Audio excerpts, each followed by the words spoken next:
활활 타오르는 모닥불을 보면서 여러분들은 어떤 생각이 드나요? 원시 시대에서는 나무를 태워 얻은 열로 음식을 데워 먹거나 몸을 따뜻하게 하는 용도로 사용하였습니다. 그러다가 산업혁명에 접어들면서 석탄과 석유를 떼어 얻은 불로 물을 끓여 증기를 만들고 또 그 증기로 기계를 돌려서 대량 생산을 하게 되는 1차 산업혁명이 시작되었습니다. 그 후로 전기를 쓰기 시작하면서 우리 생활은 더욱 편리해지는 2차 산업혁명의 시대를 맞이하게 되었습니다. 플라스틱의 그 주 원료인 폴리프로필렌만 봐도 우리의 생활이 굉장히 간편해졌다는 건 알 수 있겠죠? 하지만 이렇게 화석 연료의 사용으로 인해서 우리 생활이 편리해졌지만 그것은 곧 공해를 발생시키는 공해 발생물임을 알게 되었던 것입니다. 그래서 요즘에는 탈공해를 위해서 집중 노력하고 있는 시대에 살게 되었습니다. 더 이상 자연과 지구를 훼손시키지 않으면서 지속적으로 에너지원을 확보할 수 있는 그린 에너지 관련 직업과 또 환경 관련 직업들이 생겨나게 된 것입니다. 그래서 오늘 이번 시간에는요, 환경 관련 직업들이 어떤 것이 있는지 알아보는 시간 한번 가져볼게요. 첫 번째 환경 관련 직업으로는 기후변화 전문가입니다. 자, 기후변화 전문가는 지구 온난화 등에 따라 장기간에 걸쳐 진행되는 기후의 변화를 예측하고 또 온실가스와 같이 인위적인 기후변화 요인을 파악하기 위한 조사 및 연구를 하는 일을 합니다. 온난화, 태풍, 가뭄, 해수 온도의 상승 등의 기후변화가 우리의 일상생활에 미치는 영향을 평가하여 좋지 않은 영향에 대한 대응책을 수립하는 일을 합니다. 기후변화 요인을 억제하기 위하여 온실가스 저감 등과 같은 연구를 하고요. 또 그것에 대한 대응 방법을 교육하기도 합니다. 관련된 직업으로는 물리학연구원, 화학연구원, 천문기상학연구원, 수학통계학연구원, 또 생물과 생명정보학자 등등 많은 직업들이 있습니다. 환경 관련 두 번째 직업으로는요, 탄소 배출권 거래 중개인이라는 직업입니다. 이 직업에 대해서 알고자 한다면 먼저 탄소 배출권 거래제도에 대해서 알아야 하는데요. 탄소 배출권 거래제도란 탄소를 할당량 이상 배출할 경우에는 그만큼의 환경 부담금을 지불하고 할당량 이하로 배출한 경우에는 다른 국가나 기업에게 잔여량을 판매할 수 있는 제도를 말합니다. 지구온난화를 가속하는 이산화탄소, 메탄 등의 온실가스를 규제하기 위하여 1997년 교토의정서를 통해서 채택되었습니다. 이 탄소 배출권 거래 제도를 이용하는 탄소 배출권 거래 중개인이라는 직업은요, 국내에 도입된 지 2015년 이후로 민간 자격증이나 교육 프로그램도 점차 다양해졌습니다. 허나 여전히 생소한 분야였고 전문적인 공부를 할 수 있는 환경이 조성되지 않았기 때문에 해외에 나가서 공부를 하고 오는 유학파들이 많다고 합니다. 또한 같은 목적을 가진 국적의 탄소 배출권 거래 중개인 친구들을 해외에서 만날 수 있다고 하니까요. 참 좋겠죠? 자, 탄소 제로 에너지 건물의 의무화라는 단어 들어보셨나요? 탄소가 직업을 만들어낼 만큼 전 세계가 저탄소 정책에 집중하고 있습니다. 한국도로공사는 지난 2025년 신규 건축물에 대한 제로에너지 건축을 의무화했는데요. 건설 초기 단계부터 화석 연료의 사용을 자제해서 탄소 발생을 최소한으로 줄이는 것은 물론 이후로도 생활에 필요한 에너지를 자급자족할 수 있는 건물을 목표로 한 것입니다. 태양광 발전 시스템, 태양열 집열기 등을 이용해서 나 역시도 가정에서 사용하는 에너지를 탄소 없이 사용할 수 있게 되는 건물을 말합니다. 환경 관련 직업으로 세 번째는요, 국제환경 전문가입니다. 기후변화, 대기오염, 폐기물 처리 등 세계 공통의 관심사를 해결하는 역할을 수행하는 것입니다. UN 환경계획, UN 개발계획, 국제 녹색성장기구 등등 약 67개 환경 분야 국제기구에서 경험을 쌓을 수 있다고 하니까요. 참 좋죠? 대신 조건은 석사학위와 또 또 유창한 외국어 실력을 갖추어야 하는 등 취업으로 가는 길은 험난하지만 무엇보다 중요한 건 기후위기 시대에 더 나은 세상을 만들어 보겠다는 열정이 있다면 한번 도전해 볼 만한 직업인 것 같아요.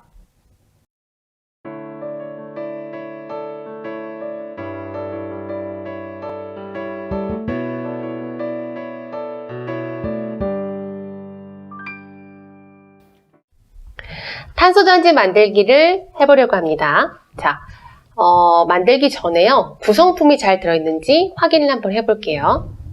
은박지, 또 그 위에 탄소, 자, 소금, 저전력 모터, 그 다음에 거치대를 받쳐주는 받침대와 그 다음에 양면 테이프, 일회용 한 세트 컵이 있죠. 작은 미니 컵이요. 그 다음에 스포이트, 클립 2개, 나무 막대기, 거즈, 모터, 그 다음에 비커에 선생님은 미리 물 좀 담아뒀고요. 자, 이렇게 있다면은 모든 구성품이 다 준비된 것입니다. 구성품 확인이 끝났으면 본격적으로 탄소전지 만들기를 시작할 건데요. 자, 거치대와 그다음 모터를 준비합니다. 모터 두 가닥을 동시에 잡고요. 거치대의 밑에서 위로 통과시켜 줍니다. 자, 이렇게 통과시켜 주고요. 자, 통과시켜 준 후에 각자 전선을 클립에 이을 건데요. 구성품이 키트 내에 들어있을 때 조금 피복이 길게, 그래서 전선이 짧게 나와 있는 경우가 있어요. 그럴 때는 피복을 좀 더 벗겨주어서 안에 있는 전선을 조금 더 길게 빼야 클립에 결속할 때 좀 더 편리합니다. 자, 이렇게 해서 클립을 연결시켜 줄게요.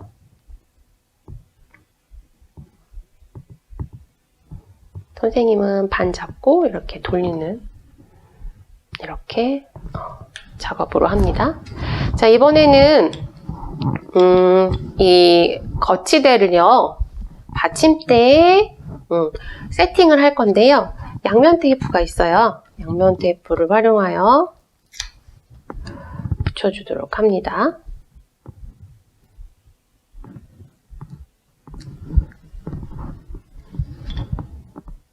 한쪽 측면으로 좀 쏠리게 붙여주세요. 자, 그 다음에 거치대를 또 마찬가지로 이 모터도 여기 이렇게 부착을 할 거예요.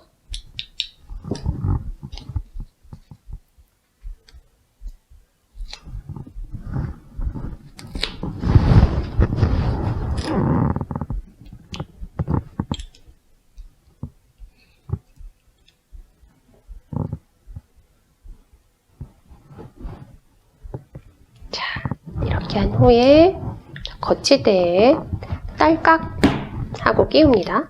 살짝 기울여 주세요. 그 다음에 프로펠러를 모터에 끼워줍니다. 자, 그리고 플라스틱 움직이니까요. 양면 테이프를 활용해서 받침대에 붙여주도록 하고요. 자, 이번에는요, 탄소를 가져오도록 합니다. 적당히 들어있지만 혹시 모르니까 다 부어주진 않고요. 네, 이렇게 붓습니다. 자, 그런 후에 빨간색 전선을 먼저 놓고 탄소를 부어도 괜찮고요. 잠기도록 여기에 탄소의 무게로 잠기도록 넣어줍니다. 자, 그 다음에 소금물을 만들어야 되는데요. 소금물을 포화 용액으로 만들어야 해요. 진하게요. 물을 한 30ml 정도 넣고 시작해도 되는데 한 스푼씩 나무 막대기로 넣어주면서 둘, 세 번 정도 넣어주면서 저어볼게요. 더 이상 소금물이 많이 녹지 못하고 남아있으면 포화 용액이 된 거겠죠?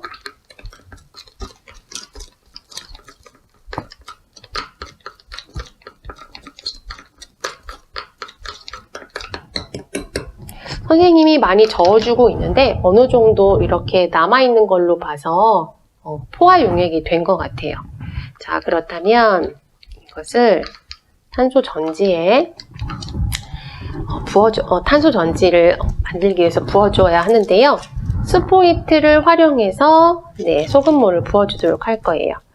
자, 우선 은박지를 공을 만들 건데요. 은박지에 어느 정도 공을 어떻게 만드냐 마구 구겨 주어도 됩니다. 동그란 공을 만들 건데 이때 하나 남은 검정색 전선을 넣고 조심하세요. 선생님들 이렇게 뭉치다가 전선을 넣고 동그랗게 안에 잘 있도록 말아줄게요. 꼭. 그럼 그 안에서 전선이랑 은박지랑 잘 연결이 되어 있겠죠? 자, 이 상태에서 스포이트를 활용을 해서 탄소를 적셔줍니다. 칙 하고 하는 소리가 들릴 텐데요. 어떤 화학 반응은 아니고요.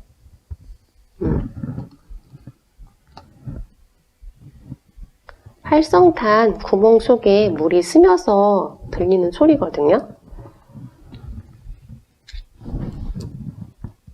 자, 어느 정도 축축히 젖었다고 생각했을 때, 자, 이때 위에, 이때 좀 더 깊숙이 꼽을 수가 있겠죠. 아까는 계속 떴었는데, 이렇게 좀 더 덮어주도록 할게요.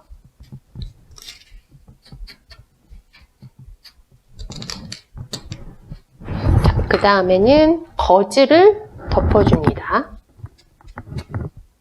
거즈 위에도 소금물을 조금 해서 좀 더 적셔주도록 할게요. 자, 그 다음엔요, 만들었던 공을 이 위에 눌러서 서로 만나게 해볼게요.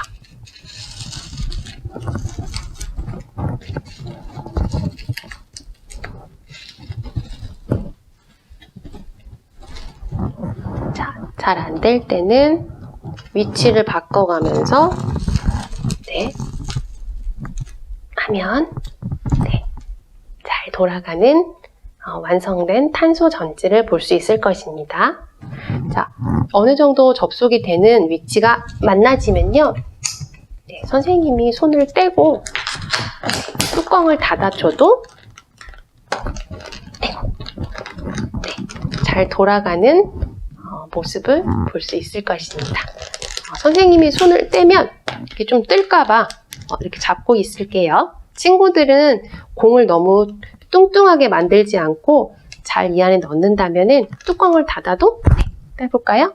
잘 돌아가는 모습을 볼 수 있겠죠? 네, 이렇게 친구들과 함께 탄소 전지를 한번 만들어 봤습니다.